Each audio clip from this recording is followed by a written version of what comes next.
عليكم ورحمة الله وبركاته مشاهدينا الكرام، كما وعدناكم بيوم حقل جديد. إن شاء الله موضوع حلقتنا اليوم عن مرض قبواء الموالح. طبعا مرض قبواء الموالح من الأمراض الفيروسية المنتشرة حول العالم.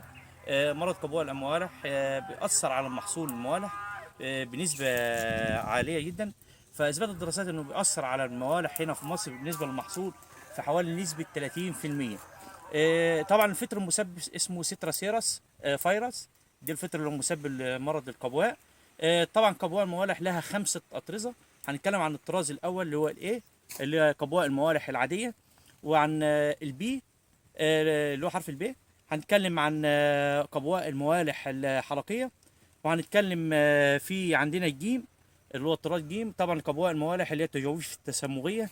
وهنتكلم عن الدي، طبعا الدي اللي هي قبواء الموالح تجعد الأوراق.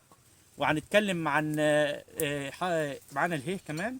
الهيه طبعا اللي هو عبارة عن قبواء الموالح التبرقشية المعدية. طبعا هنحاول نشرح ايه هي الأمراض ديت، ونحاول ازاي نوضحها طبعا لكم ان شاء الله. اولا الإصابة بتظهر معنا على الأوراق الحديثة، بتكون متشابهة في جميع ال5 أطرزة اللي احنا اتكلمنا عنهم. بتكون متشابهة، هي عبارة عن بهتان في الأوراق. تاني هم بتظهر الأوراق أو العرض بيظهر على الشجرة في حوالي 3 أسابيع ثم يختفي.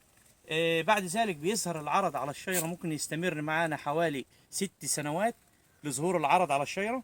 هنتكلم طبعا على الأعراض لكل مرض. طبعا قبواء الموالح العادية وقبواء الموالح الحلقية بتصيب معانا الحمضيات، الموالح الأرنج، بتصيب معانا الليمون القضايا. قبواء الموالح تجويف التسمغية، وقبواء الموالح اللي هي تبركش الأوراق اللي هي التبركشية، وقبواء الموالح اللي هي تجعد الأوراق، دي بتصيب معانا الليمون الحلو والليمون القضايا.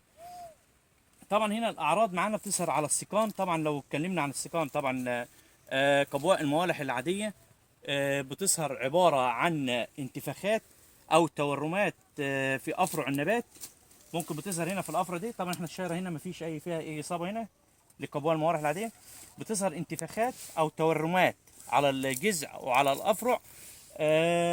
قبواء الموالح الحلقيه بتظهر عباره عن تسمغات، ان هي بتظهر هنا على الابدان الشجر في هذه الاماكن. طبعا نبص ان في ظواهر تسمغات.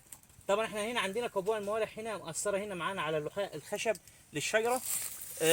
دي طبعا هنحاول ان احنا نتعامل معاها. هنحاول ان احنا نستخدم في الطرق العاديه لقبواء الموالح والطرق الحلقيه. هنقوم بعمليه القشط او تنظيف مكان في اللحاء المصاب، وهنقوم بدهان ماده الزنك او ماده القطران، او استخدام عجينه البوردو. طبعا في الاصابه الفيروسيه الاخرى اللي هي في البرقشيه المعديه والاصابه اللي هي التجويف التسمغيه، طبعا هنا في الحاله ديت بنقوم بازاله الشجره خالص من النبات من الارض البستان، ونقوم بعمليات التطهير للشجره للمكان بؤره عشان ما تعديش معانا او تنتقل معانا لاشجار تانية. طبعا مرض قبواء الموالح بيكون بعمليه اضعاف النمو للشجره، واضعاف النمو الخضري للشجره، ثم اضعاف النمو الثمري، ثم بيؤدي الى القضاء على حياه النبات. ويا رب نكون استفدنا في هذه الحلقه، ولنا ولكم لقاء اخر ان شاء الله، والسلام عليكم ورحمه الله وبركاته.